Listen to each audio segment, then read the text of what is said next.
Let's be honest about chicken breast. For a lot of us, cooking it feels like a gamble. You bring home this fantastic, lean protein, hoping for a healthy, satisfying dinner. But all too often, you slice into it, take a bite, and realize you are chewing on something that feels remarkably like a rubber band, or worse, a wet sponge. Today, we are going to fix that once and for all. We are going beyond the standard recipes and looking at the actual thermodynamics of chicken muscle fibers.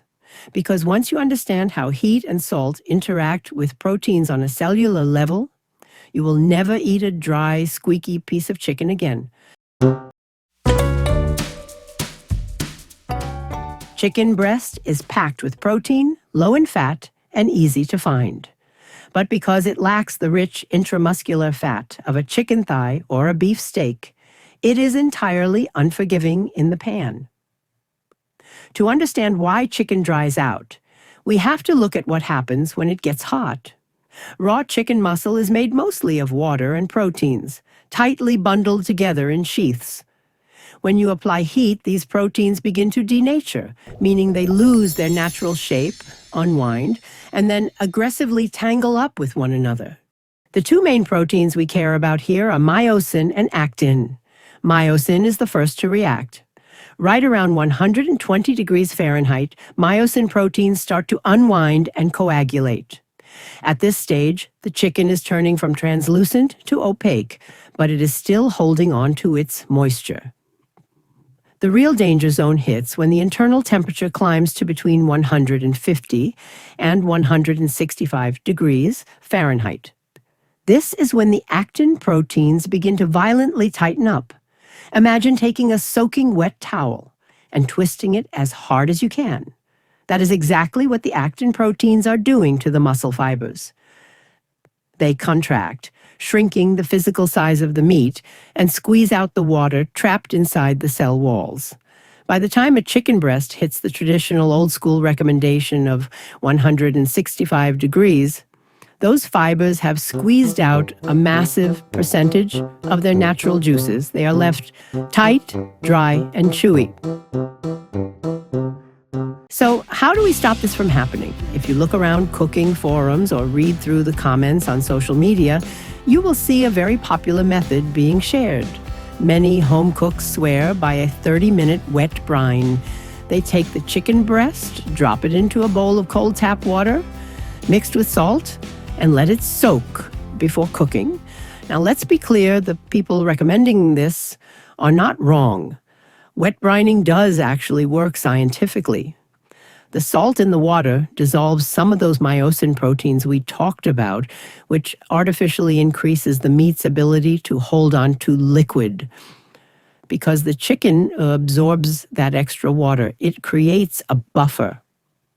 If you accidentally overcook the chicken, it takes longer to dry out because there is simply more liquid in the pan to evaporate. But while wet brining works, it is an inferior tool. You are making a serious trade-off. First, you are forcing the chicken to absorb tap water. You're essentially plumping up the meat with a liquid that has zero flavor. This dilutes the natural, meaty taste of the chicken. Second, pumping lean meat full of water alters the physical structure in a way that often results in a bouncy, spongy mouthfeel. It doesn't taste tender, it tastes waterlogged.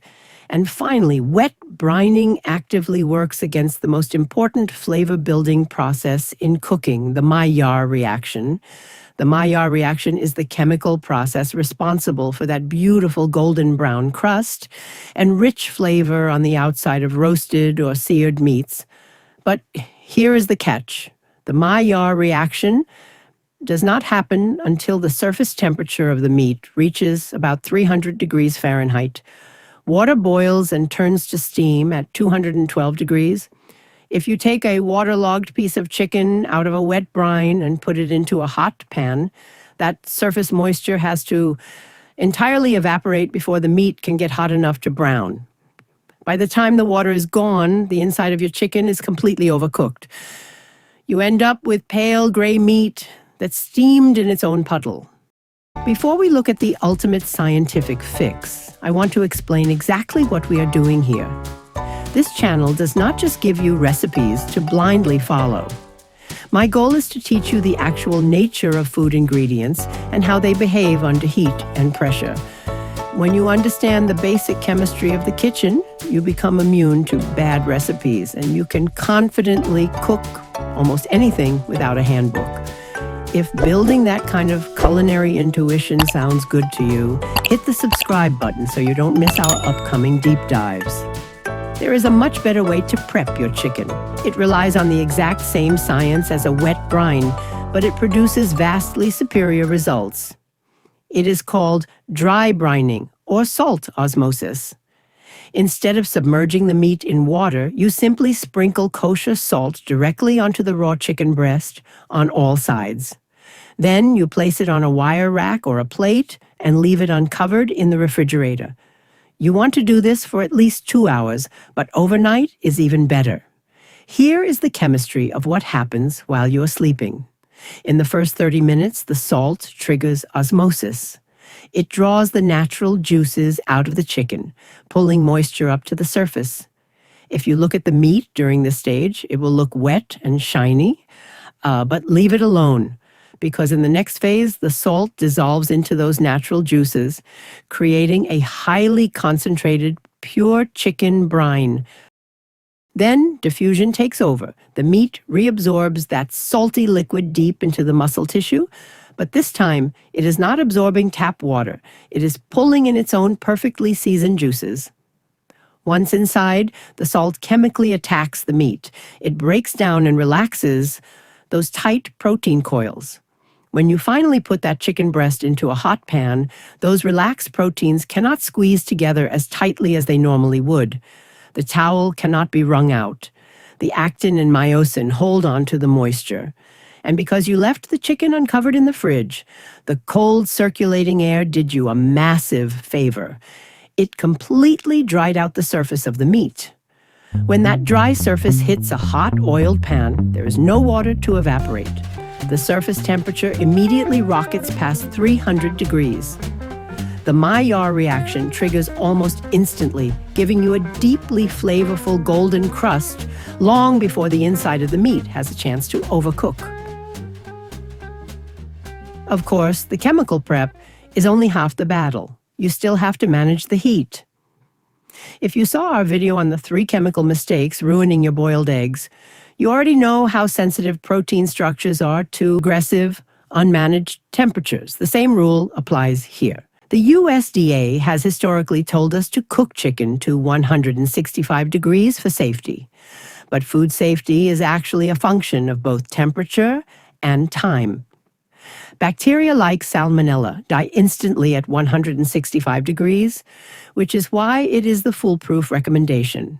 But those same bacteria will also die at 155 degrees if the meat stays at that temperature for just under a minute.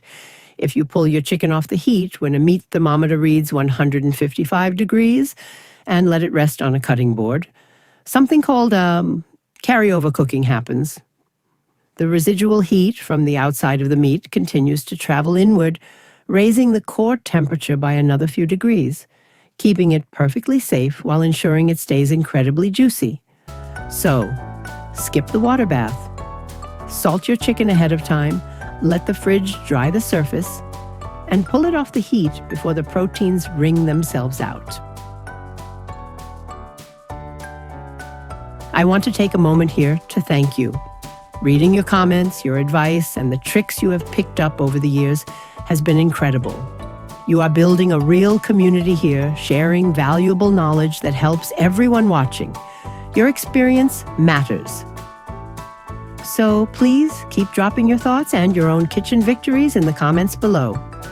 We read them and we learn from every single one. Thanks for watching. We will see you in the next video.